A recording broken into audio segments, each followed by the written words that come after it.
Boa noite a todos.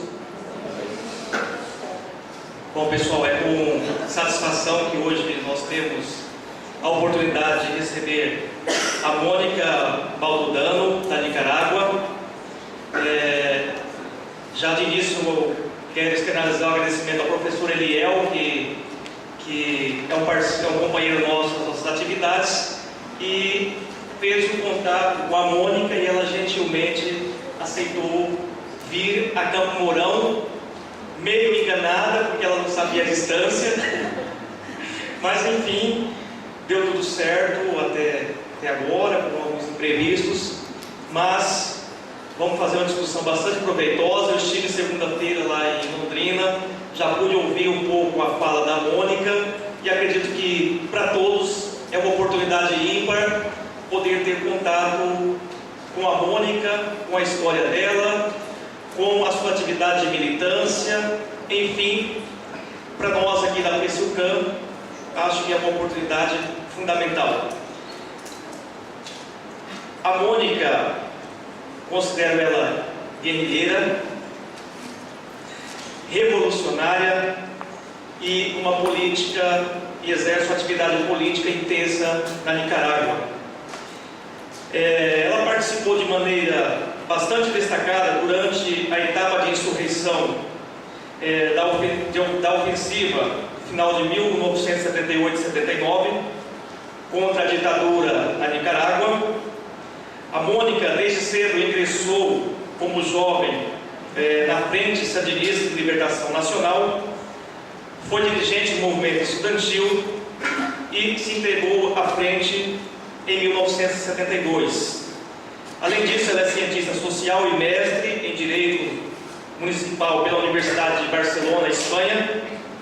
É ex-deputada da Assembleia Nacional da Nicarágua, 2007 a 2012, e também foi ministra de Assuntos Regionais do governo da Nicarágua de 1981 a 1983. Se tiver alguma coisa errada aqui, foi o Eliel que passou, tá? Principais publicações da Mônica: Memórias da Luta Sandinista, Sandinismo e Pactos da Democracia e Câmbio, Mudança Revolucionária, Contribuições ao Pensamento Político da Esquerda Nicaragüense, Democratizar a Democracia, um Desafio da Participação Cidadã, Sandino, Vida e Obra, que tem no Brasil publicado pela Expressão Popular, com autoria com João Pedro Esteban. Bom, passo a palavra para a Mônica e aproveitamos bem essa atividade.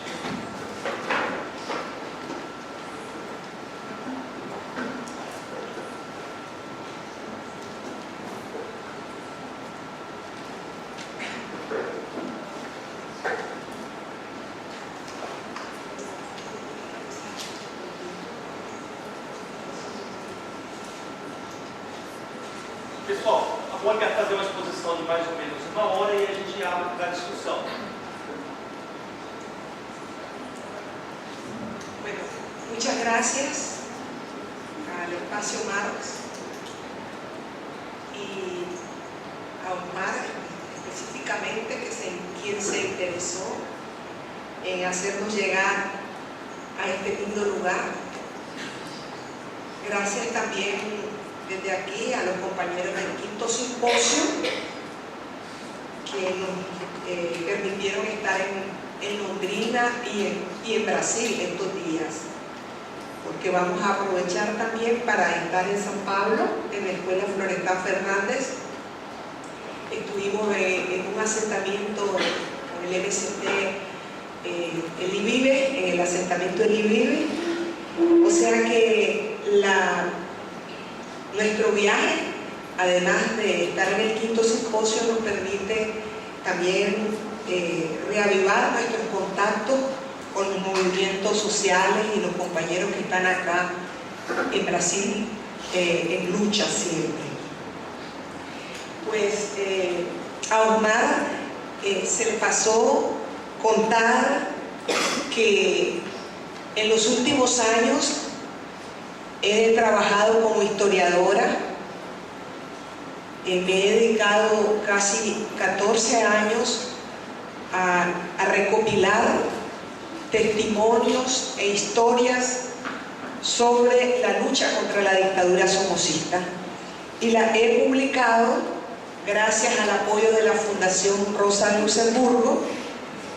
Yo traje para el Espacio Marx uno de los 4 volúmenes, porque he logrado escribir 4 volúmenes que resumen a través de las participaciones de distintas personas lo que significó esa lucha de la que vamos a hablar hoy, esta noche. Para mí es muy importante poder transmitir nuestra experiencia.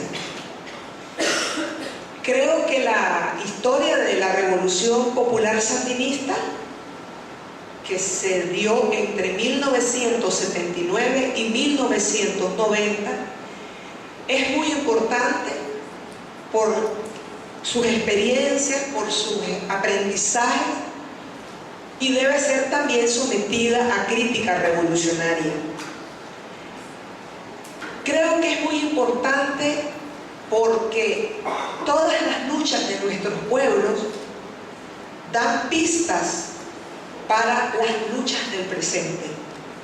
Es decir, el estudio de la historia y el análisis de las experiencias no sería útil si no nos sirviera para afinar la puntería en las luchas del presente. O sea, una razón de carácter subversivo. Y otra razón que me parece también muy importante es porque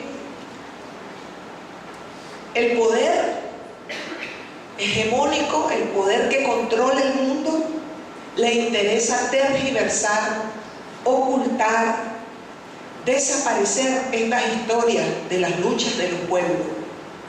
Porque un pueblo sin pasado, sin luchas de las cuales inspirarse, es un pueblo que es más fácil víctima de la dominación.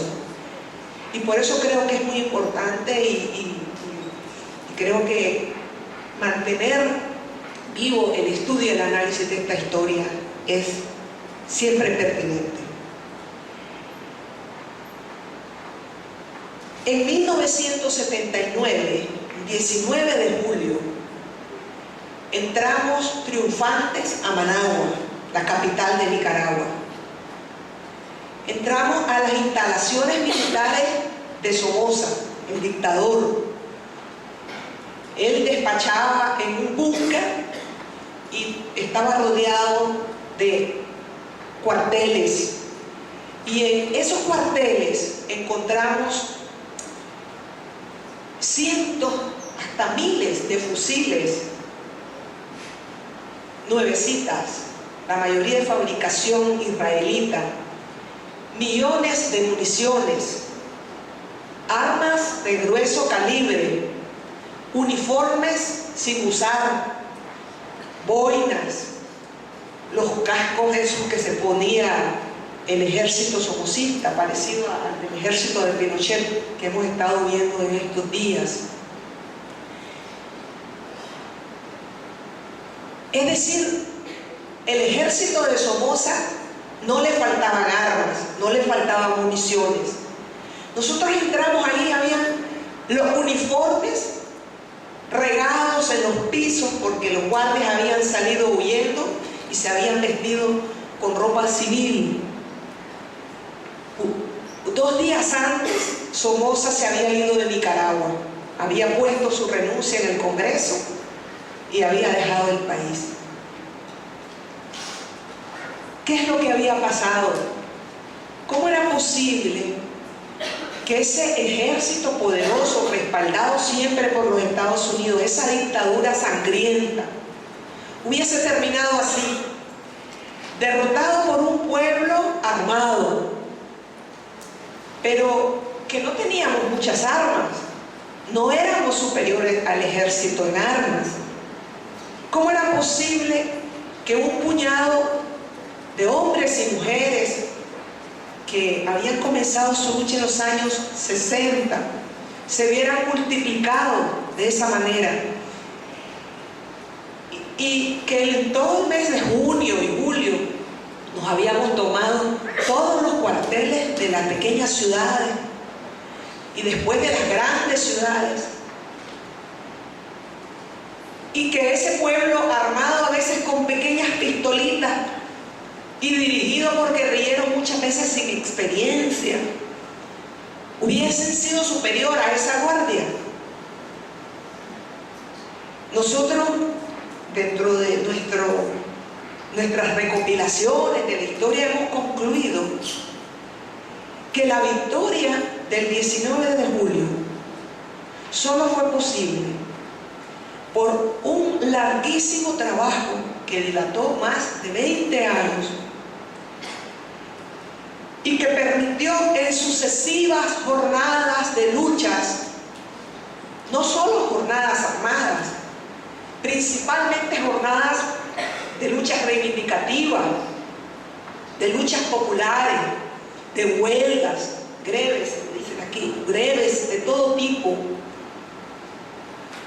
que se multiplicaron en las escuelas, en las universidades, que incorporaron a sacerdotes rebeldes de la teología de la liberación, a poetas, a muchachos y muchachas cantando en los atrios de las iglesias, a sindicalistas, a campesinos en los campos. Toda esa marea que fue creciendo estuvo vinculada siempre a luchas anteriores. O sea, la insurrección de 1979 fue el corolario, la resultante final de múltiples jornadas.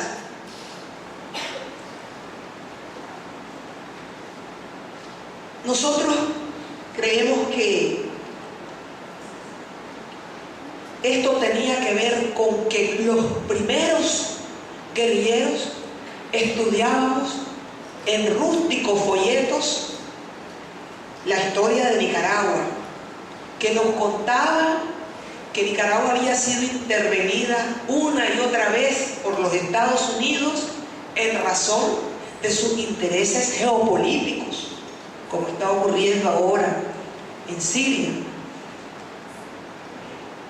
Nos contaba que frente a esas repetidas agresiones se había alzado un obrero, había estudiado un poco las experiencias de los obreros en México, porque había trabajado en una empresa transnacional en México, que ese hombre se había levantado de 1927, organizado un ejército de campesinos, había derrotado la intervención norteamericana.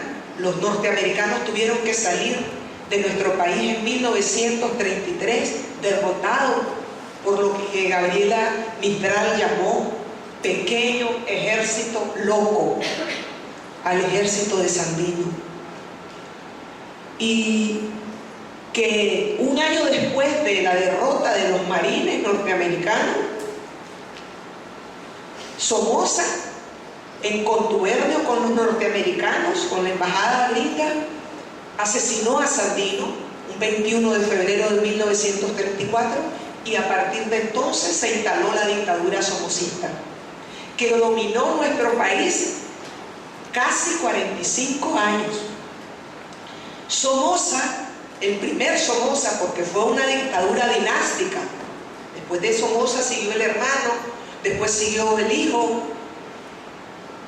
Esta dictadura comenzó respetando la democracia tradicional.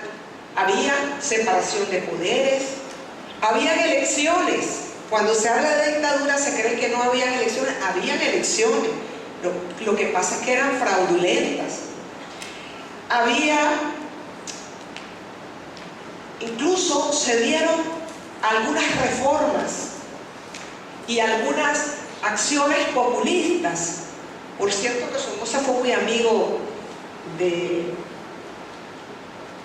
de varios presidentes argentinos también, de varios presidentes latinoamericanos y dictadores latinoamericanos, y que hicieron medidas populistas.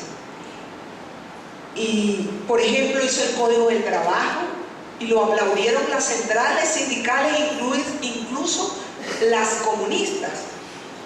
Dio el voto de las mujeres, dio una nueva ley, por primera vez existió seguridad social en Nicaragua, pero todo su sistema de gobierno era mezclado con una putrefacta relación con los partidos supuestamente de oposición que pactaban con el dictador, se repartían el poder y permitían el dominio, que fue creando un régimen de concentración de la riqueza en poquísimas manos y de manera particular en la de su familia.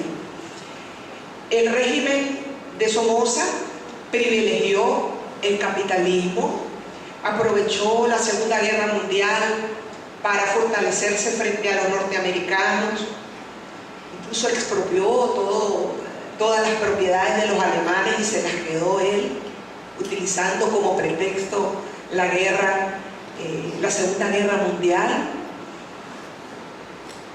Era representante de los Estados Unidos en Centroamérica. De hecho, se convirtió en un gendarme de los intereses norteamericanos en Centroamérica. Favoreció la presencia de las grandes empresas de los Estados Unidos en las minas, en las bananeras, en las explotaciones forestales. Controlaban los norteamericanos parte importante de los puertos que habían en el país. Este régimen al principio tenía una buena relación con el capital nacional también, con las familias de los millonarios, que eran muy pocas, en un país muy pequeño. Y en 1900, y durante mucho tiempo, gozó de cierta estabilidad. En 1956, el primer Somoza fue ajusticiado por un patriota, entonces le quedó el poder en manos de sus otros familiares. En 1960 se funda el Frente Sandinista de Liberación Nacional.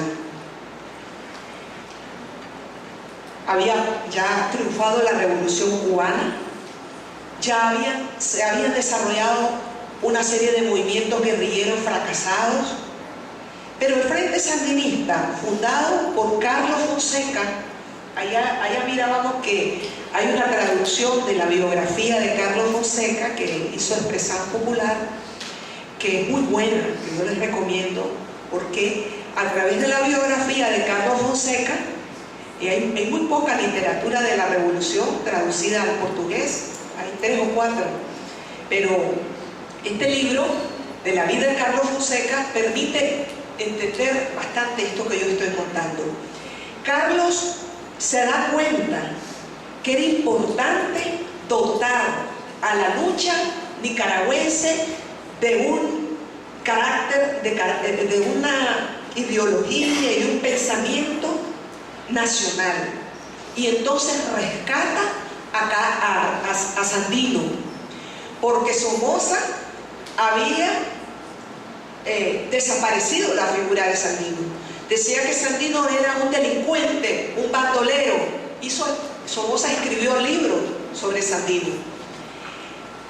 Carlos rescata la figura de Sandino, aunque hay que decirlo que los primeros escritos importantes de Sandino lo hacen en Argentina, Gregorio Seltzer, que rescata sus cartas y dice que Sandino que fue el primer gran patriota que derrota a una invasión de los Estados Unidos. Entonces Carlos lo rescata y lo convierte en un ícono, y por eso le pone a la organización Frente Sandinista. Pero Carlos había estudiado las ideas socialistas, había estudiado marxismo, porque venía de las filas de los socialistas o de los comunistas de Nicaragua que estaban agrupados en el Partido Socialista Nicaragüense. Los primeros fundadores del Frente Sandinista eran marxistas. Claro, no es que habían estudiado mucho, seguramente ustedes han estudiado muchísimo más que lo que se podía estudiar en aquel entonces, que toda la literatura era clandestina, no existía posibilidad de acceder a la literatura marxista. Y los rudimentos y el conocimiento del marxismo le permiten analizar la realidad nicaragüense.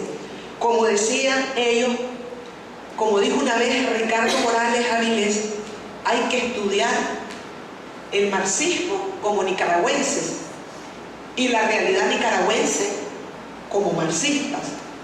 Es decir, que el estudio de estos marxistas estaba muy vinculado al análisis de las propias experiencias y de la realidad concreta, es decir, cómo se expresaba el capital, cómo se expresaba el control de la burguesía en las realidades concretas de Nicaragua. Y esas herramientas les permitieron hacer el análisis de clases. ¿Qué clase representaban las fuerzas políticas en Nicaragua?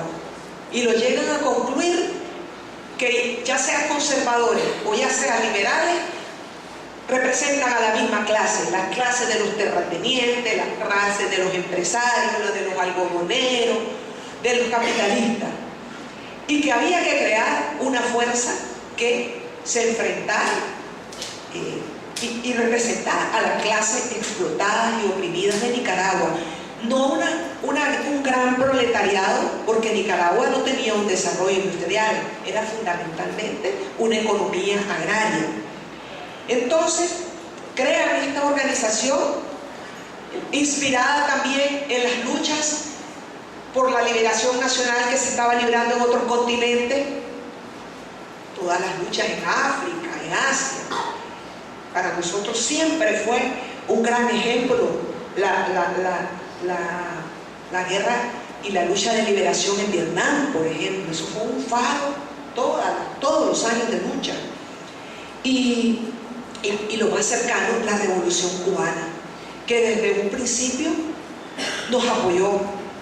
Incluso recordábamos con Isabel Monal, que está ahora en Londrina, que el Che desde 1959 entró en contacto con revolucionarios y rebeldes nicaragüenses y apoyó y fue el encargado de reunirse con los nicaragüenses para transmitir sus experiencias y animar los primeros intentos guerrilleros que, como veremos, fueron inicialmente fracasados. El Frente Sandinista se diferencia entonces de los partidos opositores, porque habían opositores al somocismo, pero que representaban intereses de la burguesía, y se diferencia de los partidos socialistas y comunistas del hemisferio porque escoge la lucha armada como método para realizar su acción transformadora. Eso resulta del análisis de nuestra realidad. Enfrentados a una dictadura cuyo método fundamental de dominación era el control del ejército y el apoyo de los Estados Unidos a ese ejército, no había posibilidades de hacer una lucha por la vía pacífica. Esa nos permitió desarrollar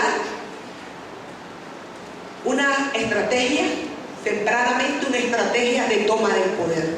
El Frente Sandinista siempre tuvo una estrategia de toma del poder. Es decir, que había que luchar para tomar el poder, porque desde el poder se tenían que realizar las transformaciones que se estaban proponiendo en el programa.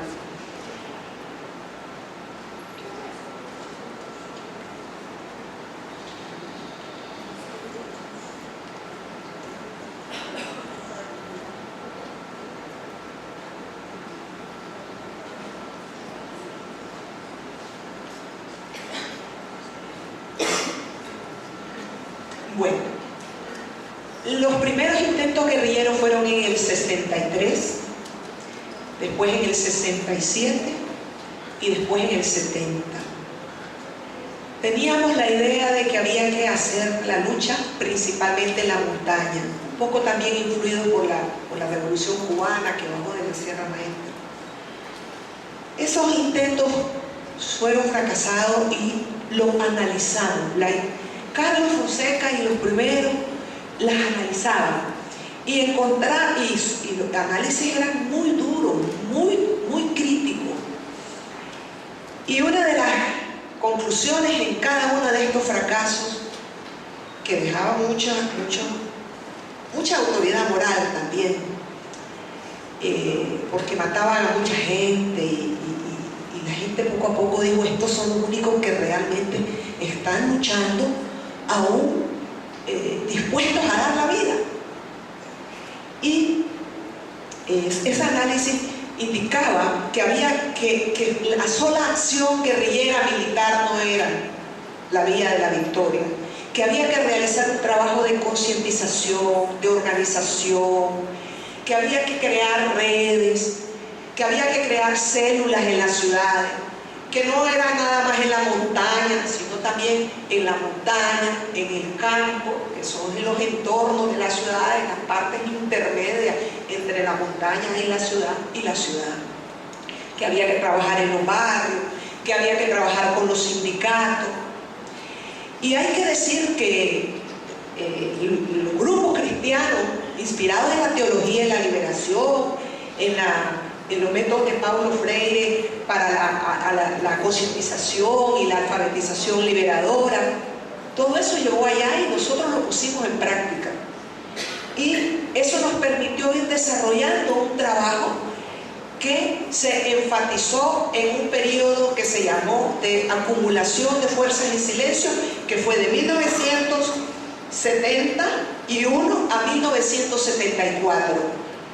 En donde aparecía como que no existía Frente Sandinista.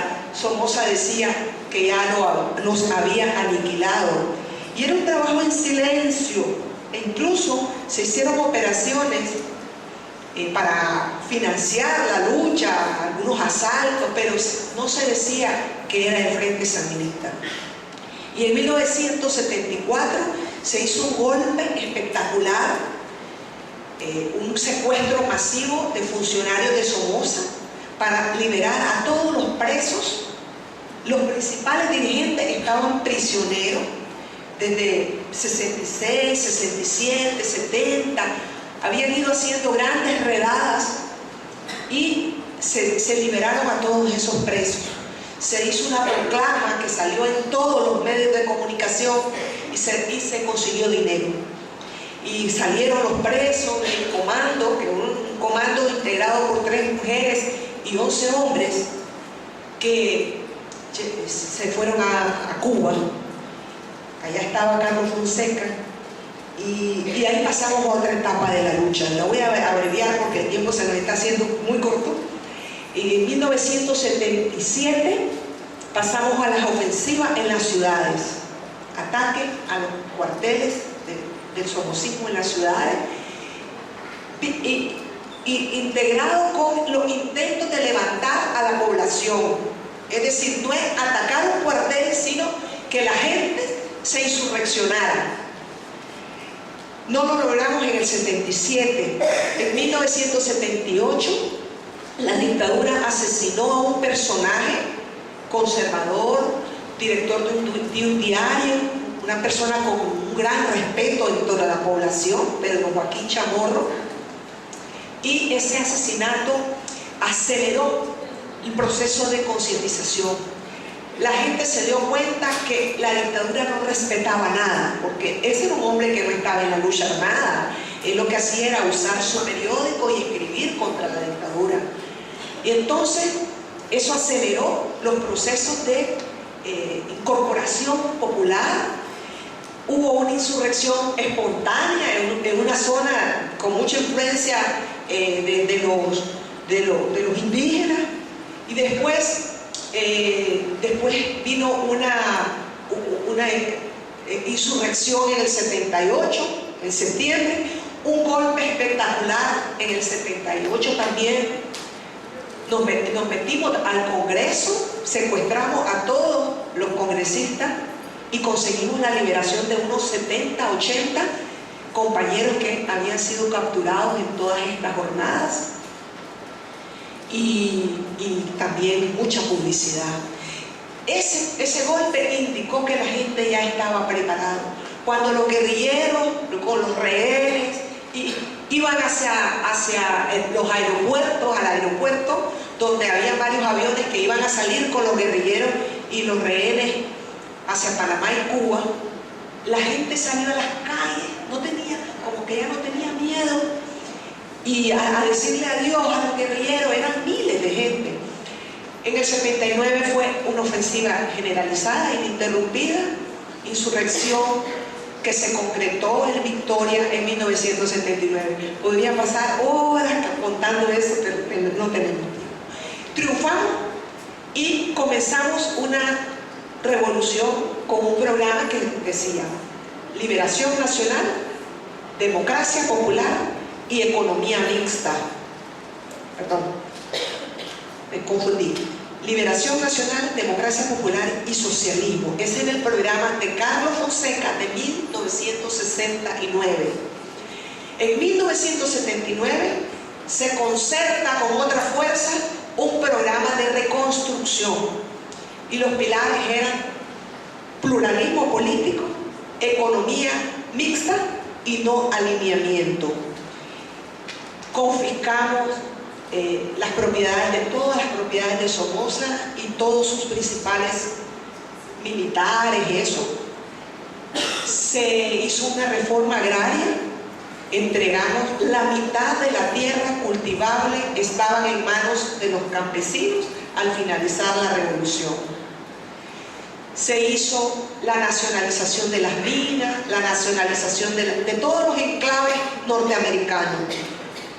Se nacionalizó el comercio exterior, se nacionalizaron los bancos, no había bancos privados. Creo que esa es una de las cosas más correctas. Los bancos solo sirven para ganar dinero.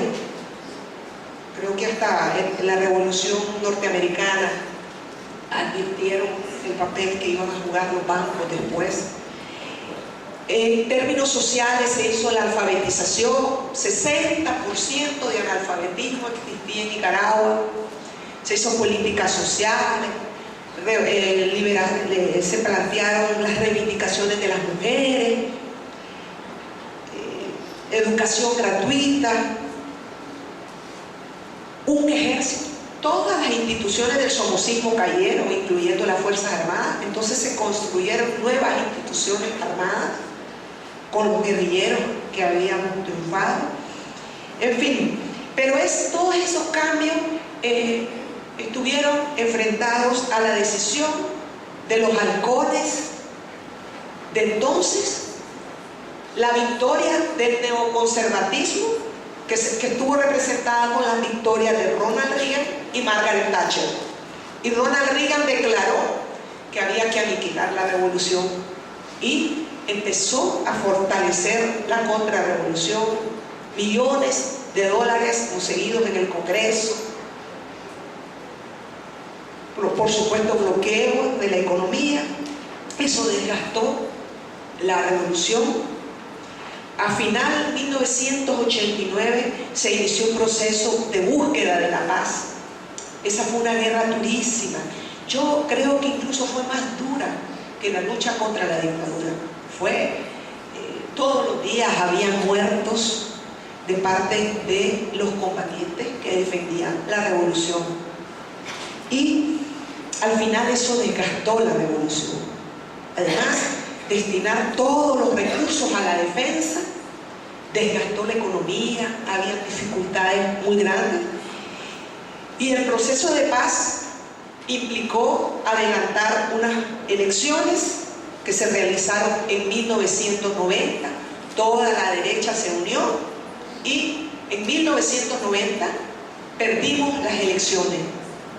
La derecha sacó 51% y nosotros sacamos 48%. de los votos.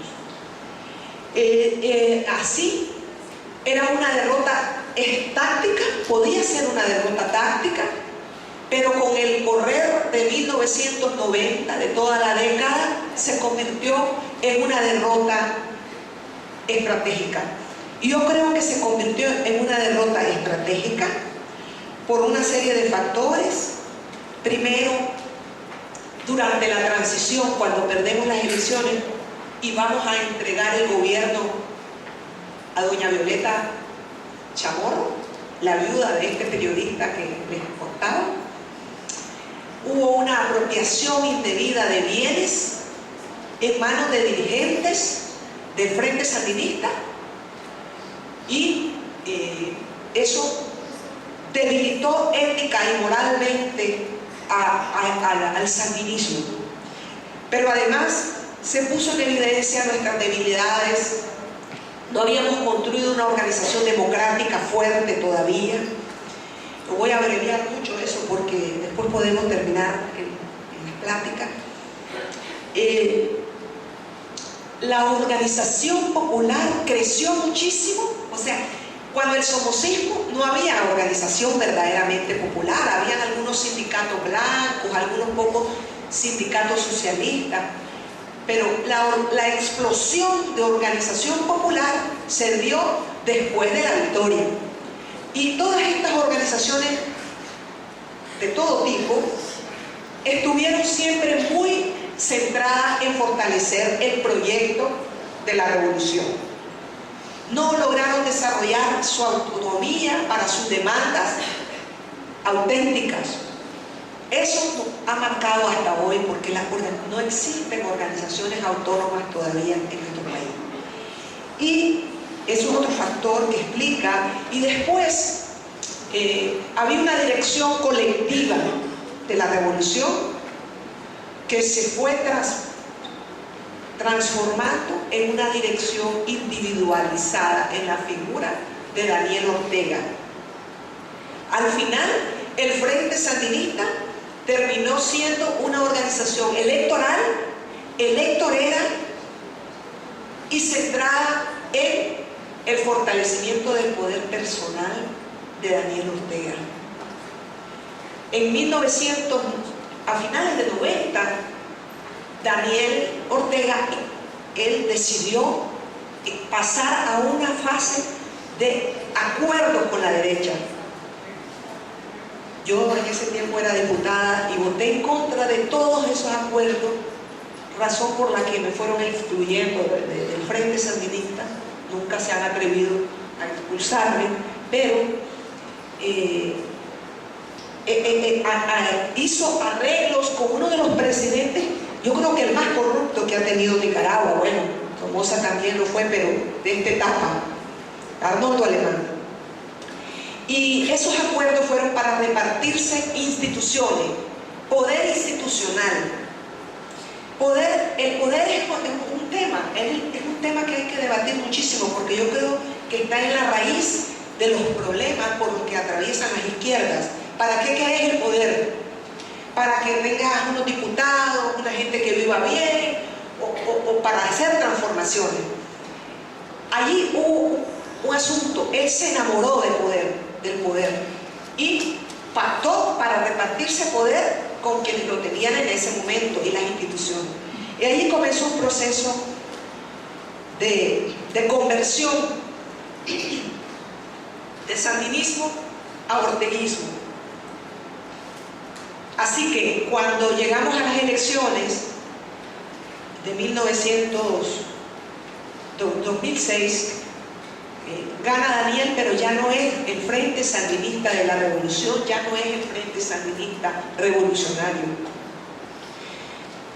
Él se apropia de todas las figuras, los símbolos, pero no es el Frente Sandinista ya revolucionario. Y a eso lo decimos por lo que ha acontecido. En 2006 gana las elecciones, en 2011 se vuelve a reelegir O sea, en la historia del Frente Sandinista solo había una persona que puede ser candidato a la presidencia, que es Daniel Ortega. Solo un secretario general, que es Daniel Ortega. Y solo un presidente, que es Daniel Ortega. Entonces, él personaliza el tema y en el año 2011 se vuelve a reelegir totalmente en contra de la Constitución que prohíbe la reelección continua y por más de 2 periodos. ¿Y qué es lo que tenemos? Un gobierno con las prácticas políticas muy parecidas a los partidos tradicionales que enfrentamos cuando estábamos luchando: clientelista, prebendarista. Hace, incluso, diría yo, también sus principales funcionarios son sus propias familias. Entonces su esposa tiene tanto o más poder que él, parece que la está preparando para ser su sucesora. Y esas transformaciones hacen que actualmente en el gobierno, con un 97% de la economía es privada, o sea, nada de las medidas de la revolución permanecen, todo está privatizado. Los grandes beneficiarios de las políticas son los banqueros, los grandes hacendados, el agronegocio, pero también, a diferencia un poco de acá, la política también privilegia a las transnacionales. Por ejemplo, Carlos Slim, dueño de las telecomunicaciones en Nicaragua, o Unión Fenosa, el dueño de la distribución de la energía. Todo eso lo ha ido haciendo él con un control total, férreo, de todos los poderes. No hay nada que se pueda llamar la segunda etapa de la revolución. Ellos dicen que la segunda etapa es cristiana, socialista y solidaria. De socialista no tiene nada, porque el Estado es un Estado sin capacidad de regulación alguna. Si lo importante del Estado para ellos es el control del poder judicial, del poder electoral, pero el Estado no regula nada, está desvaciado de su función, muy propio del régimen neoliberal, del neoliberalismo. El régimen es neoliberal también, subordinado al Fondo Monetario Internacional. El Fondo Monetario Internacional ha calificado la economía de Nicaragua como la mejor portada. Está escrito eso. Todas las medidas del Fondo Monetario Internacional se cumplen en Nicaragua con mucha más rigurosidad que las que hacían los gobiernos anteriores, el de Violeta, mucho más disciplina, por una razón: porque hay un control total de los sindicatos, de las organizaciones populares. Entonces no hay luchas. Entonces nunca como ahora está más tranquilo el capital, porque por un lado favorece la inversión extranjera, no paga impuestos, están exonerados de juros. Impuestos. Está exonerada las zonas francas, son zonas como enclave donde llegan las empresas, explotan la mano de obra, principalmente mujeres, con los salarios. Seguimos siendo el país con los salarios más bajos de América Central. Entonces, no es que haya en realidad un cambio. Hay importantes cambios sociales, hay un énfasis en el combate a la pobreza a través de pequeños créditos, de comida, de bolsa, de bono productivo.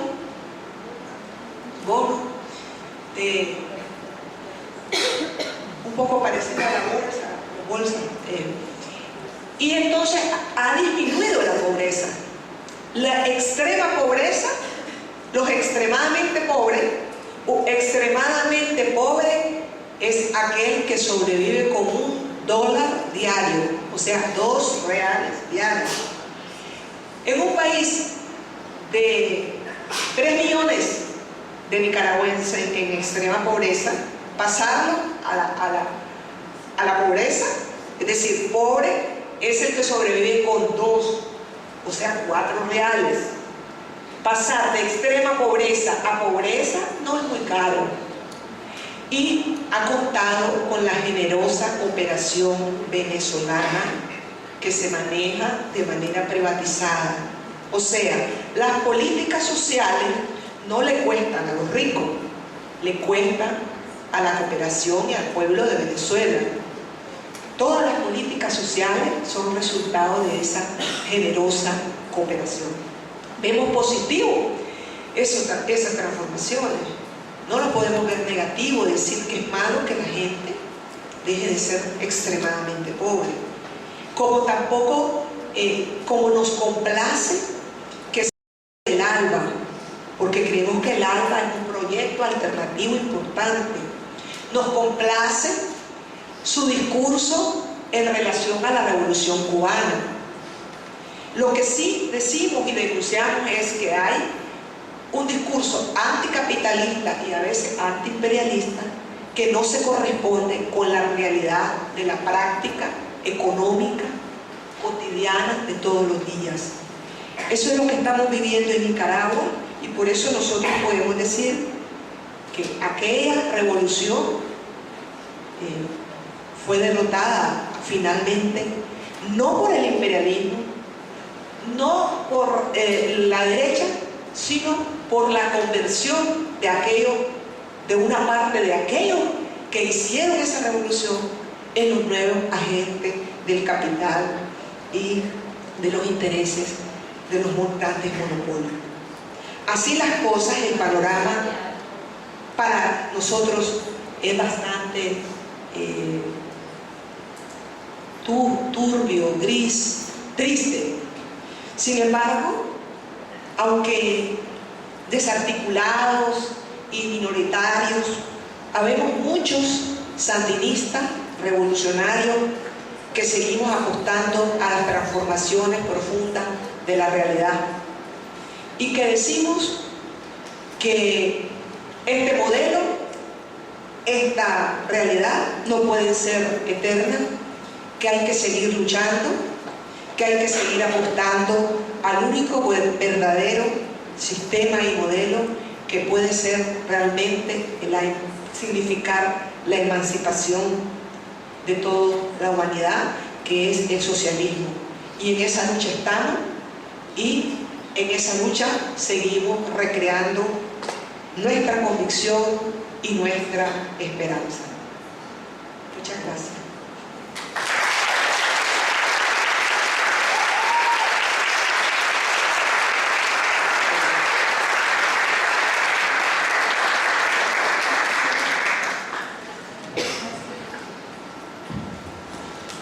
Bom, pessoal, a gente vamos abrir uma rodada de perguntas. Quem quiser fazer pergunta de onde está, se quiser vir aqui se apresentar, ergue a mão, fala o nome, para a gente aproveitar um pouco mais a presença da Mônica, que no nosso entendimento vem trazer aí um pouco mais de gás para a nossa luta em busca de uma sociedade emancipada. As lutas dos povos latino-americanos, é fundamental essa luta articulada para que sigamos nesse processo de luta e na busca de uma sociedade socialista ou comunista, como vocês preferirem. A América Latina é muito pouco conhecida por todos nós. A maioria desconhece as lutas que já ocorreram na América Latina. A Mônica vem trazer essa contribuição para nós. E, enfim, que a gente possa seguir lutando articuladamente, uma luta classista de fato, como a companheira aqui no início falou, do conservadorismo que se está se instalando e se instala na nossa universidade, de professores conservadores que preferem dar a sua aulinha, a sua prova, mais do que discutir a realidade, pensar essa realidade, lutar por uma sociedade emancipada. A sua aulinha é mais importante, a sua provinha é mais importante. Mas o Espaço Marx está aqui para mostrar que a gente tem que seguir lutando e apontando as contradições da universidade, dessa sociedade, rumo a uma sociedade emancipada. Quem se sentir instigado a fazer a pergunta, fale um pouco assim, devagar, para a Mônica compreender melhor a pergunta.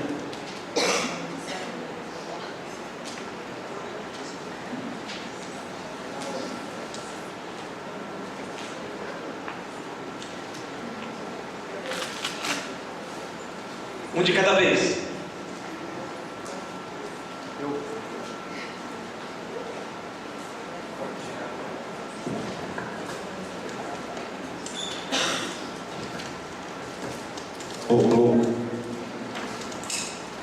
Mônica, meu nome é Alex, sou daqui de Campo Mourão, da Festival Espaço Marx. A minha pergunta é assim: as lutas que começaram na América Latina com um caráter nacionalista, desde Bolívar, passando pela defesa dessa mesma luta pelo Martí, chegando no Sandino, que era uma luta essencialmente nacionalista, e que tinha, naquele momento, divergências com o Partido Comunista da Nicarágua. Depois, a gente tem hoje, desde 1992, com o golpe do Chaves, depois 98 com a sua eleição, mais um processo um pouco mais profundo desta luta nacionalista que já dura, digamos, mais de 200 anos. Você disse que depois da morte do Sandino foi incorporado a luta sandinista do Sandino mais a proposta socialista e comunista. A minha pergunta é a seguinte: o socialismo do século XXI, uma proposta do Chaves, que de início também não tinha esse vínculo tão explícito com o marxismo, mas depois vai incorporando ao longo da sua trajetória. Eu queria ouvir de você o que você pensa deste processo. Não sei se você tem acompanhado um autor chamado Nestor Corran, que ele vai colocar o conceito de marxismo bolivariano atrelado com esse socialismo do século XXI. Você acha que isso é possível? Em que medida, qual a importância disto hoje para a América Latina e quais os limites disso, na sua opinião?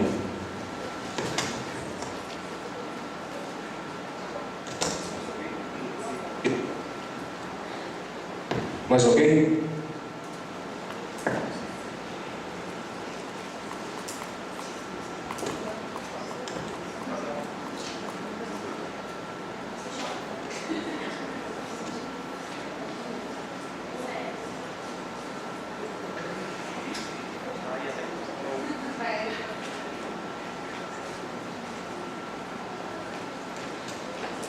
Na oposição, pessoal.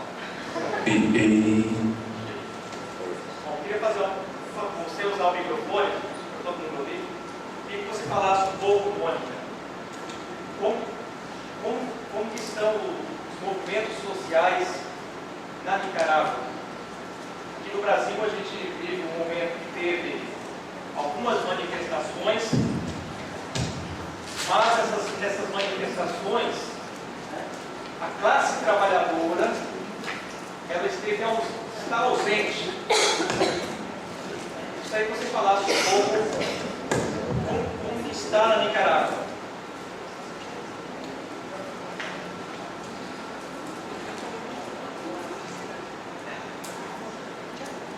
Mais alguma, pessoal? Posso falar daqui? Você falou desse momento mais contemporâneo, mais atual da Nicarágua. E você falou da Nicarágua estar na alba e isso representar uma aproximação com os países latino-americanos. Então, se houver tempo, eu gostaria que você falasse um pouco desse processo de cooperação e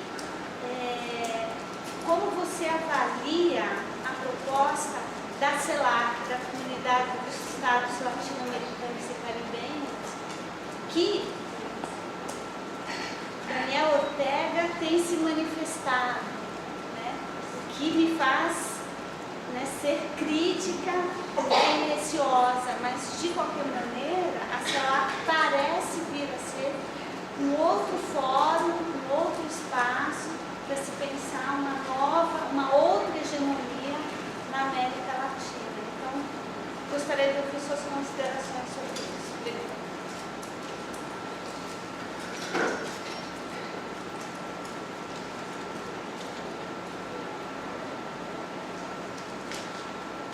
En realidad, Sandino no tuvo contradicciones con los comunistas de Nicaragua. Prácticamente todavía no estaban organizados como tal. Habían algunos personajes dispersos en la geografía.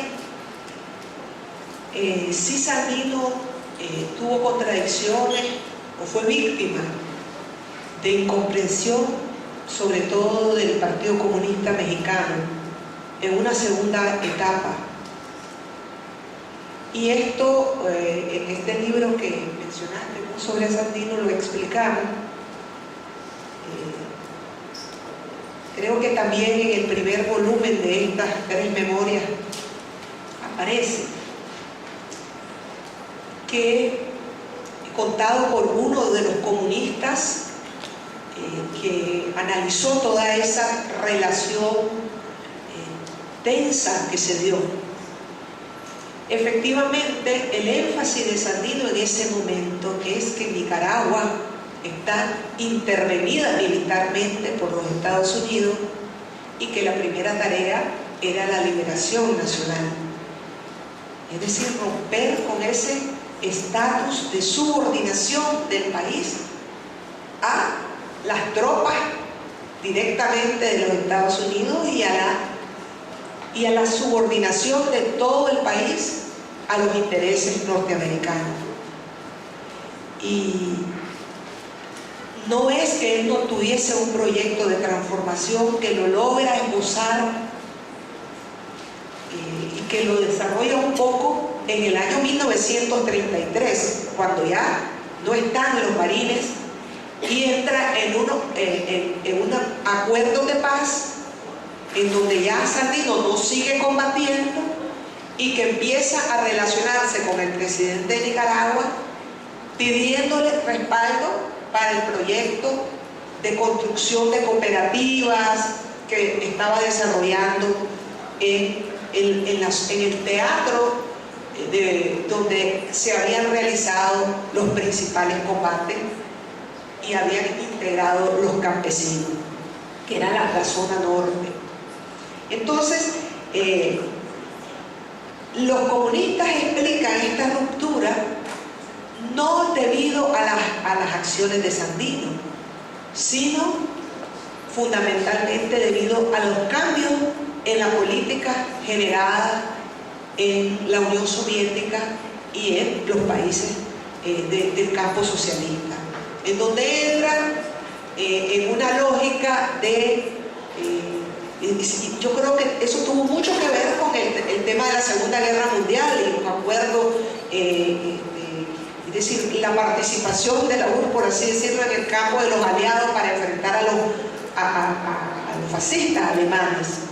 Y eso influyó en el enfoque, es decir, pasaron la Unión Soviética y el PECUS y todos los partidos comunistas a una política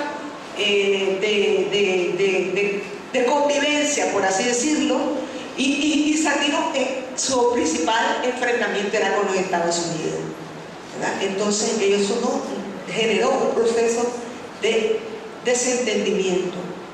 Ahora, hay que decirlo que Farabundo Martí llega y participa en la guerrilla, en el ejército de Sandino, y es durante mucho tiempo como su secretario y lo acompaña a México, y tienen desencuentros, pero cuando ya va a morir Farabundo Martí, Farabundo tiene las expresiones más positivas sobre Sandino.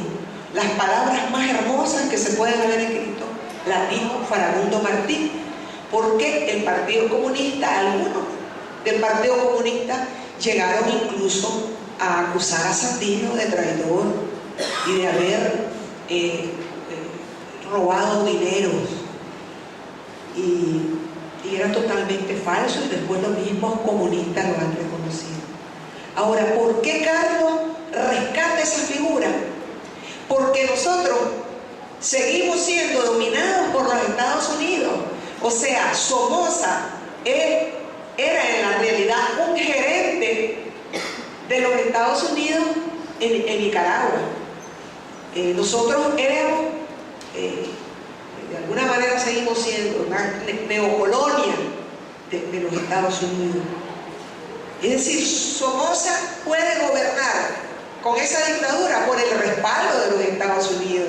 Todos sus principales militares, sus principales cuadros iban a estudiar a los Estados Unidos, y la economía giraba y aún gira alrededor de los Estados Unidos.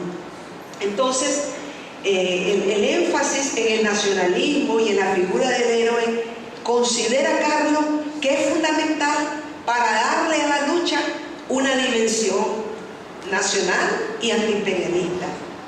Pero Carlos también incorpora el enfoque de la lucha de clases, y lo deja muy claro, no solamente en sus escritos, sino en su propuesta programática. Yo creo que el énfasis en la liberación nacional era correcto.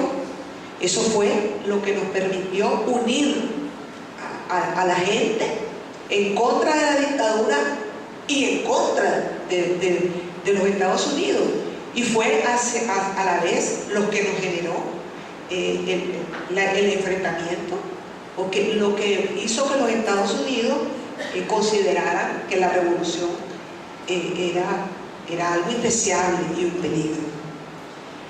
Ahora, yo creo que el sandinismo,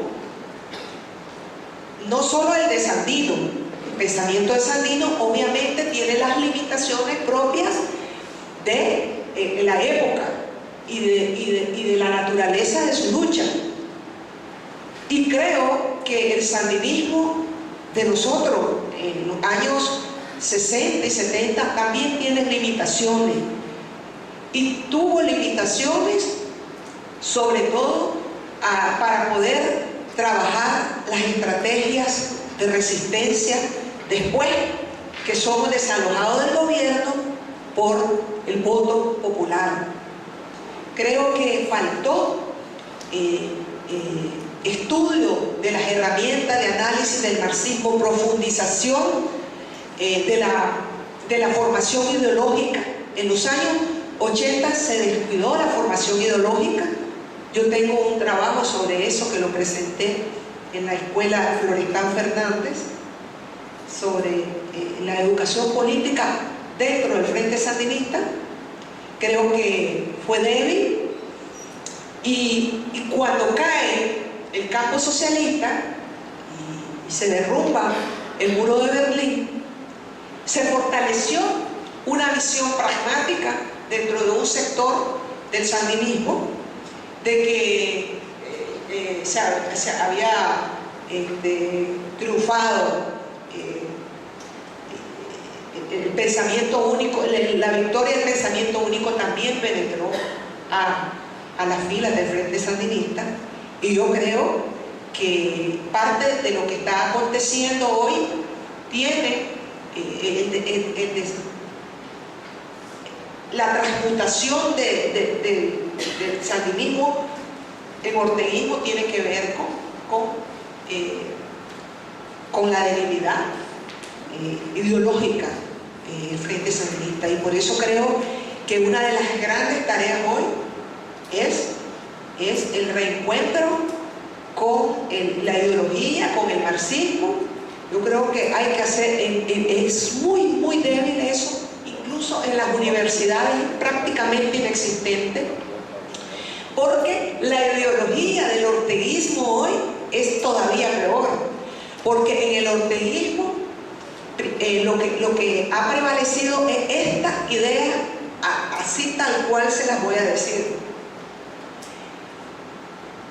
Este es un gobierno para los pobres, que le hacen cosas buenas a los pobres, porque Daniel y Rosario son los intermediarios de la voluntad de Dios en Nicaragua.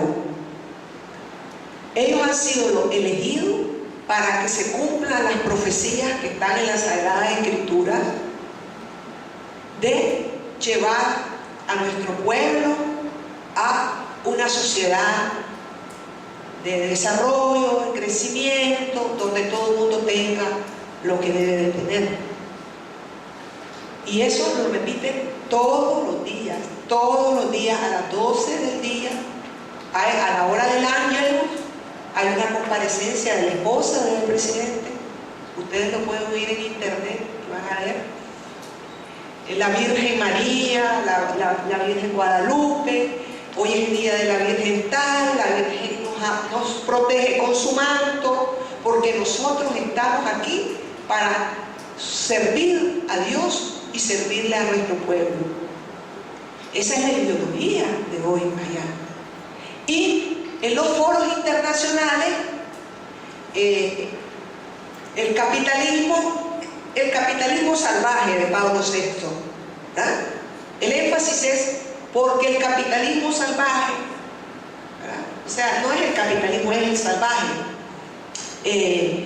Y el mismo día en que se hace un discurso anticapitalista, o se dice pues que el capitalismo es negativo, se hacen acuerdos con los grandes capitalistas.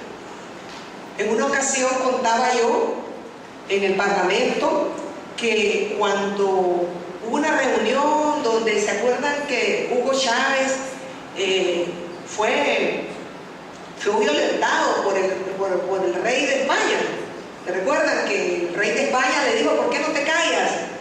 Y ese día Daniel hizo un discurso contra las transnacionales ahí, y ese mismo día en la Moncloa estaba firmando un acuerdo con Unión Fenosa, y entonces el vocero, el periodista que habla en nombre de Unión Fenosa y en Nicaragua, le pregunta al periodista, ¿y qué opina? A nosotros no nos preocupa lo que Daniel dice, lo que nos interesa es lo que él hace. Es decir, el discurso es, la práctica es esquizofrénica, porque el discurso es radical, anticapitalista, antiimperialista, y la práctica es todo lo contrario, ¿verdad? Y con eso le digo a la que le preguntaba a ella, vamos a después hacerlo de la movimiento social. Cuando se hizo el pacto con con Arnoldo Alemán, estaba todo el debate del Tratado de Libre Comercio y estaba en América Latina toda la lucha contra el ALCA. En Nicaragua no se llamó ALCA, se llamó CAFTA, que es el Tratado de Libre Comercio entre Estados Unidos y Centroamérica. Y los votos del Frente Sandinista fueron los que hicieron posible la firma del Tratado de Libre Comercio con los Estados Unidos. Nunca se opuso el Frente Sandinista a ese tratado. Y en una ocasión negociaron esos votos para conseguir otra cosa. Cosas de reparto de poder. Con el presidente Bolaño se ratifica el CAFTA, porque ya lo había firmado el Ejecutivo, faltaba que lo ratificara el Legislativo. Es decir, el CAFTA es el Tratado de Libre Comercio con los Estados Unidos. ¿Cómo convive el CAFTA con el ALBA? En realidad, si uno mira las estadísticas económicas, el grueso de la economía está orientado al CAFTA, no al ALBA. Han incrementado las exportaciones de carne a Venezuela, un poco de madera, creo, a Cuba, pero no tienen ninguna relación en cuanto a la realidad de la economía, ¿no? de las cifras de la economía. Ahora, el proyecto del ALBA es algo positivo y nosotros por eso decimos que nos complace que Nicaragua sea parte del ALBA. Nos complace que Nicaragua reciba apoyo de Venezuela. Venezuela le da prácticamente el 100% de la factura petrolera. Es decir, todos los barriles de petróleo que Nicaragua necesita para mover su economía se los entrega Venezuela. La mitad de esos barriles de petróleo Nicaragua los debe de pagar 30 días después, y la otra mitad la va a comenzar a pagar dentro de 25 años. Bueno, ya han pasado, será dentro de 15, 18 años, porque ese fue un acuerdo firmado en el 2007. Entonces, ese dinero, pero en ese petróleo se vende todos los días en las gasolineras, como dicen aquí, en los postos de gasolina, ¿no? Entonces, ese dinero que se recoge de esa venta va a dar a un fondo privado. Una vez llegó el presidente al Parlamento, yo se lo dije así, directa, así como que si ustedes ¿por qué privatiza la ayuda venezolana? Si es socialista, ¿por qué privatizar todo? Porque si esa es una ayuda del Estado venezolano, debe de manejarse con transparencia y a través del Estado. Pero llega a un fondo y lo privado es privado, es secreto, no está obligado a rendirle cuenta a nadie. No sabemos nosotros realmente qué pasa con esos fondos. Ellos dicen que la casa techo para la gente, todos los programas esos son de ahí, pero ¿cuál es la contabilidad? No sabemos. Nosotros sí sabemos que ellos han comprado canales de televisión privados a nombre de la familia. O sea, tienen 3 canales de televisión ya de ellos. Si sabemos que han comprado hoteles, si sabemos que, es decir, que el grupo de poder se ha enriquecido de manera individual. Entonces, estos fondos venezolanos, eso será el ALBA. Yo creo que no es el sentido del ALBA. Pero no podemos más que decir que el ALBA es algo positivo y que es positivo que haya fondos para esos programas sociales y que la filosofía del ALBA es la correcta. ¿Qué criticamos recientemente? Nicaragua acaba de aprobar una ley para otorgar la concesión del canal interoceánico que va a unir el Pacífico con el Atlántico. Ese es un histórico sueño. Es el punto por el cual nos hemos enfrentado a los Estados Unidos históricamente. Ese canal se concesionó por una ley firmada por todos los diputados del orteguismo.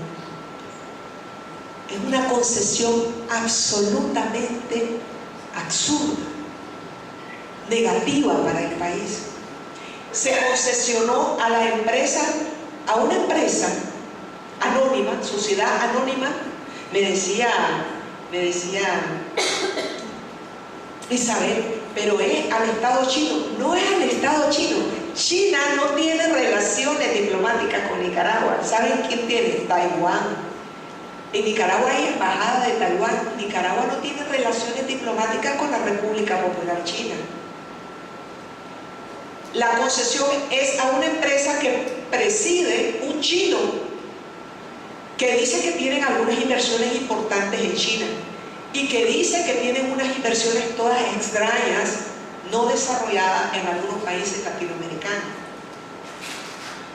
En realidad se le entregó aire, tierra, bosques, el derecho de dragar el lago,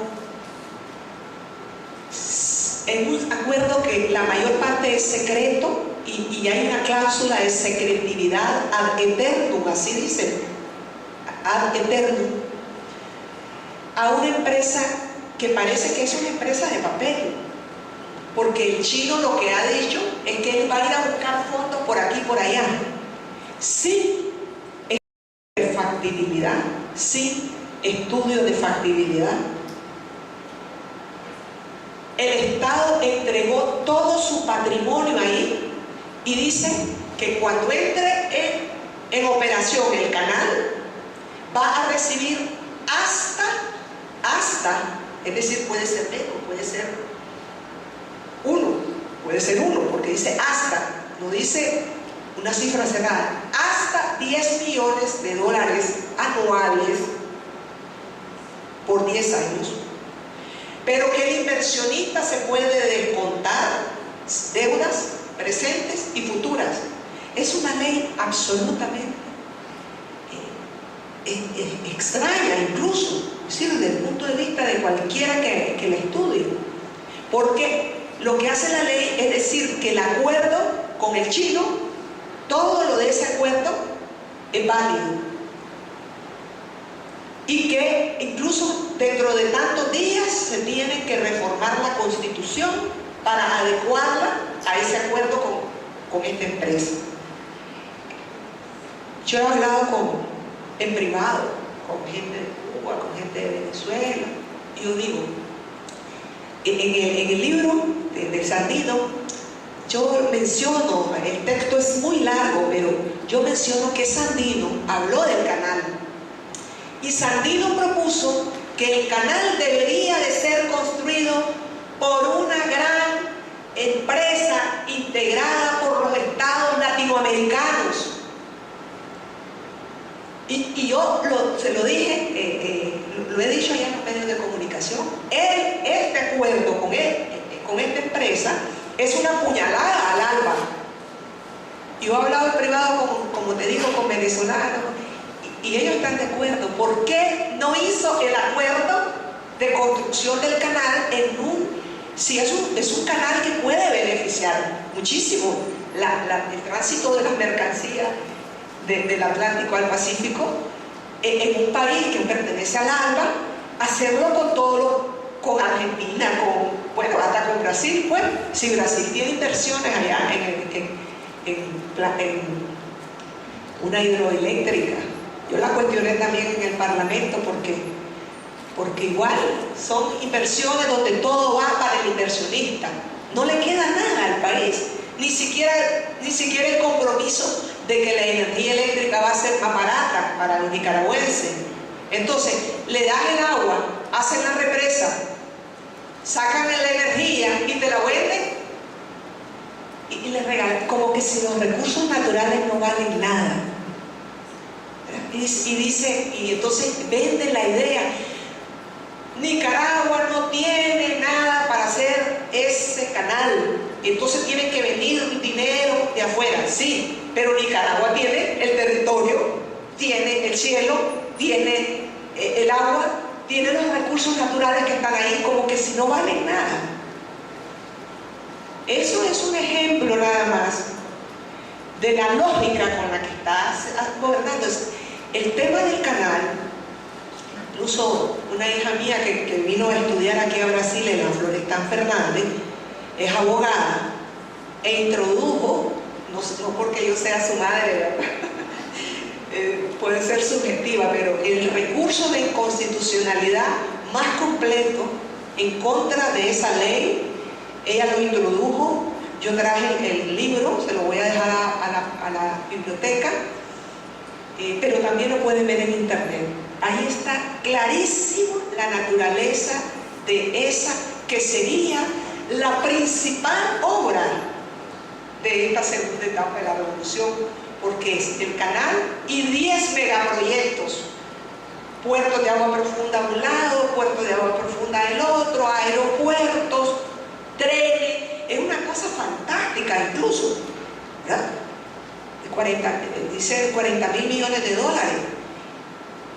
Pero, ¿bajo qué esquema? Bajo el esquema de la explotación capitalista y la concesión a empresas privadas del capital transnacional. No tiene nada que ver con la lógica del alma, ¿verdad? Y algunos están clarísimos de eso, porque eso hubiera sido una enorme oportunidad para consolidar ese proyecto. Y termino con lo de los movimientos sociales.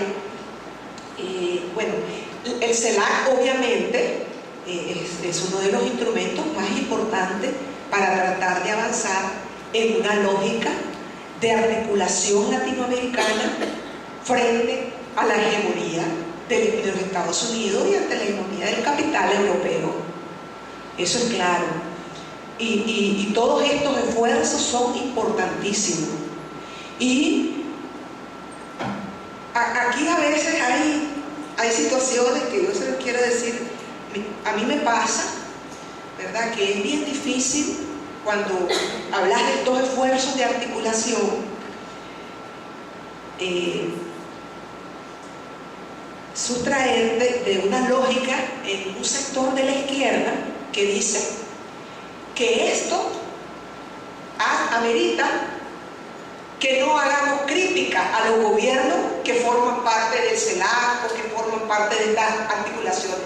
Porque eso es tan importante que si vos haces críticas a los gobiernos que forman ahí, entonces sos proimperialistas, estás debilitando a este proyecto. Yo creo que esa es una gran trampa, ¿verdad? Es una gran trampa. Pero bueno, no me voy a extender en eso. El tema de los movimientos sociales, como decía, Nicaragua hizo mucha organización popular, organización campesina, obreros agrícolas, organización sindical, mujeres, jóvenes. Pero esa organización fue siempre muy subordinada a la vanguardia. Éramos una vanguardia, ¿verdad?, que estábamos en el poder. Y entonces las líneas eran de la vanguardia a las organizaciones. Y cuando perdimos las elecciones, quizás el único movimiento social que se desprendió de esa lógica, primero fue un movimiento campesino, pero después ha sido un poco cooptado, y después fue el movimiento feminista, ¿verdad? Y por eso tal vez el movimiento que más choca con el gobierno actualmente. Aparte que el entendimiento con la alta jerarquía o una parte de la jerarquía ha hecho que se retrocedan en algunos derechos de las mujeres, como el aborto terapéutico, por ejemplo. Creo que son uno de los 3 países en el mundo que penaliza la interrupción del embarazo por razones de que corre peligro la vida de la madre, el aborto terapéutico. Entonces, los movimientos sociales en Nicaragua son prácticamente inexistentes. O sea, hay organización popular, pero no actúa como movimiento social, porque un movimiento social está en la lucha y en la reivindicación de los intereses de su sector y en la confrontación con el modelo, y presionando Porque aunque vos tengas un gobierno que se dice izquierda o un gobierno que sea progresista, el movimiento social no se puede movilizar. Tiene que empujar esas transformaciones. Las transformaciones las tiene que hacer con gobiernos de derecha, las tiene que empujar, ya sean gobiernos de derecha o gobiernos de izquierda. Desmovilizar es mortal para los movimientos sociales. Lo que pasa es que estos gobiernos tienen mucho más facilidad de cooptación. Además, con este tipo de programas vuelven difícil las cosas para los propios dirigentes de los movimientos sociales seguir empujando esas luchas sin perder base social. Entonces, eso ocurre en Nicaragua, en los sindicatos, todo está controlado de una manera vergonzosa. Y los intentos de nuevos movimientos sociales son fuertemente y terriblemente reprimidos. Eso que denunciaba la joven acá, eso ha pasado en Nicaragua.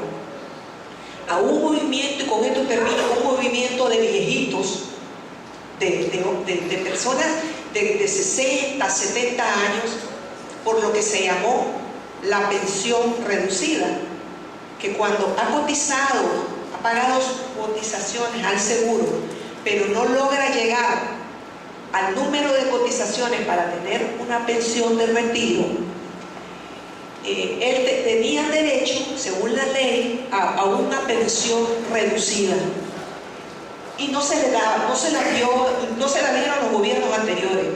Y estos viejitos empezaron a marchar a las calles, entonces iban con sus pastores, al principio eran poquitos y después se fueron haciendo mucho. Y fue llegando al corazón de la gente ver a los viejitos en las calles.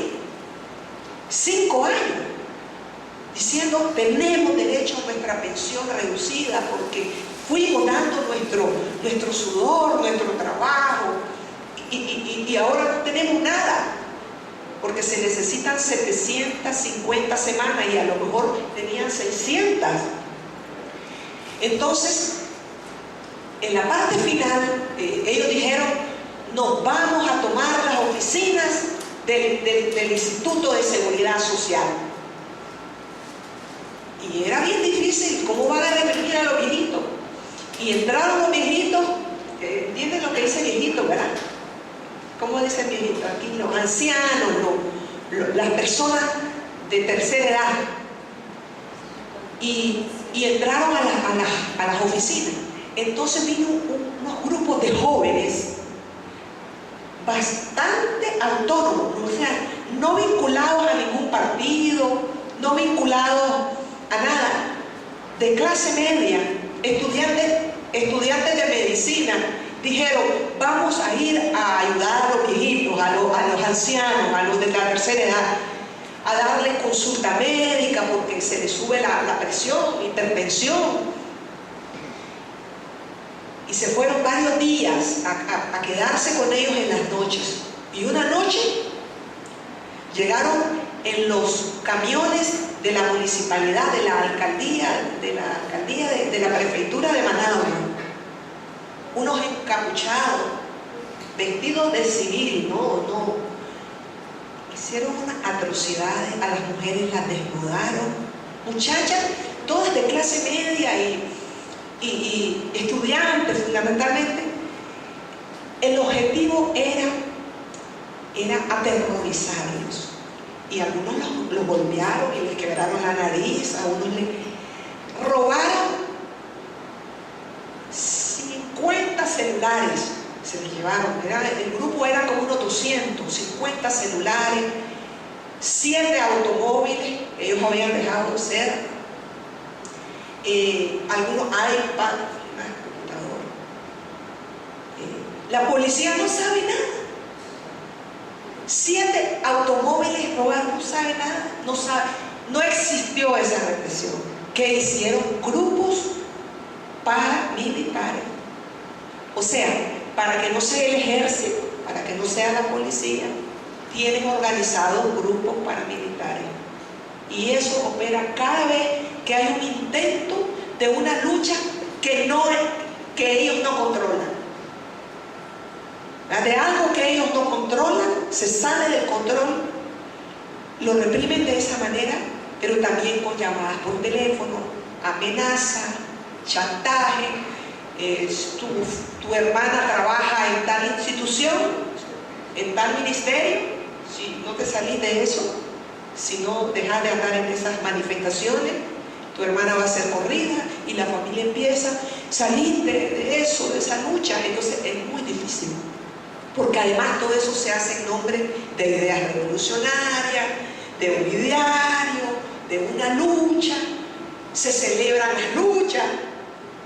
Es una cosa terrible, de las cosas más difíciles que nosotros nos podíamos imaginar que pueda pasar.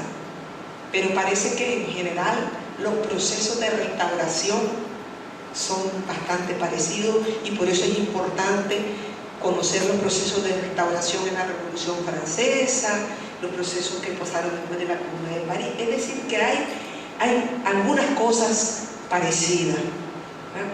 Y eso es lo que te puedo decir, y ya que me he tomado muchísimo tiempo. Ya, si quieren todavía alguna pregunta, pues, o una opinión o alguna divergencia con mi punto de vista. Fala aí, professora Nalena. Alguém mais? Fazer alguma pergunta? Bom, pessoal, queria agradecer a presença de todos, agradecer a contribuição da professora Zilda e do Anderson, que se dispôs a ir a Londrina buscar a Mônica, agradecer aos camaradas aqui do MST que estão presentes, pessoal do DCE da Universidade Federal, demais professores que estiveram aqui presentes, a professora Meire e os seus alunos de Maringá tiveram que se retirar porque eles tinham que pegar ônibus lá em Maringá 11 horas da noite. E agradecer fundamentalmente a você, Mônica, que veio nos trazer essa contribuição. Eu sei que você já vem com a viagem da Nicarágua até Londrina, já é bastante cansativo, e mesmo assim você gentilmente se dispôs a vir aqui conversar conosco. Para nós é um momento especial, a sua presença aqui fortalece as nossas atividades, fortalece o nosso espaço, faz com que a gente continue esse processo de luta, de embate ideológico, de formação da consciência da classe trabalhadora, aqui no Espaço Marx, aqui em Campo Mourão, faz com que a gente consolide ainda mais os nossos trabalhos, tenhamos mais energia para continuar lutando. Então, em nome do Espaço Marx, eu quero agradecer muitíssimo a tua presença, as tuas considerações, as tuas contribuições. Quando vir ao Brasil novamente, espero que tenha um espaço na sua agenda para voltar aqui conosco com mais tempo. Desculpa pela comunicação nossa, que foi um pouquinho complicada. A Mônica, as informações que chegou a Mônica é que a palestra parece que seria 3 horas da tarde, ela vinha aqui, voltaria rapidamente, e ela não me trouxe nada. Na verdade, era para ela ficar aqui, pousar, descansar, enfim, para a gente poder conversar um pouco mais. Mas a nossa comunicação foi um pouco desencontrada nos nossos e-mails que eu mandava para ela e para o professor Eliel. E o Eliel, eu não sei se passou as informações exatas. E também ela foi surpreendida pela distância de Londrina até aqui. Ela achava que era mais próximo. Então, viajar 200 quilômetros ou 400 quilômetros num dia já decorrência da série de trabalhos que a Mônica já está fazendo. Teve conferência lá em Londrina na terça-feira, ontem estava no acampamento, no assentamento lá em Londrina, hoje aqui, depois tem outras atividades aí em Londrina, em São Paulo. E, enfim, Mônica, muito obrigado mesmo, e a gente deseja sucesso. Uma última cosa. Efectivamente me hubiese gustado quedarme a dormir acá, era más bien para mí, después de ese encuentro. Y yo quiero agradecer al espacio Marx por esta oportunidad. Quiero decirles que estas memorias, que son muy lindas, además que se pueden leer muy bien en español, porque son sencillas, van a estar en un sitio web que se llama pues Memorias de la Lucha Sandinista.org. Las vamos a poner por ahí en noviembre. Y yo quiero hacer entrega de uno de los volúmenes para Espacio Marx, para que lo circulen entre ustedes, porque realmente son muy pesados y entonces no pude traer muchos. Este tercer volumen comienza con un recuento de la participación de las mujeres en la lucha. Es el recuento más completo que hay en Nicaragua, de todas las que murieron, de todas las que quedaron heridas, de las que contribuyeron, de las que dieron su granito de arena, cuidando una celda, es decir, de todo tipo de contribución. Y además es el que relata la entrada al búnker y la entrada y la victoria, ¿verdad? Ahí hay una fotografía mía como guerrillera. Yo quiero solo decirles que cuando yo hablo de esta situación difícil que tenemos en Nicaragua, no lo hago con desesperanza, no lo hago con desconfianza de que las luchas no van a triunfar. Las luchas triunfan cuando hay persistencia.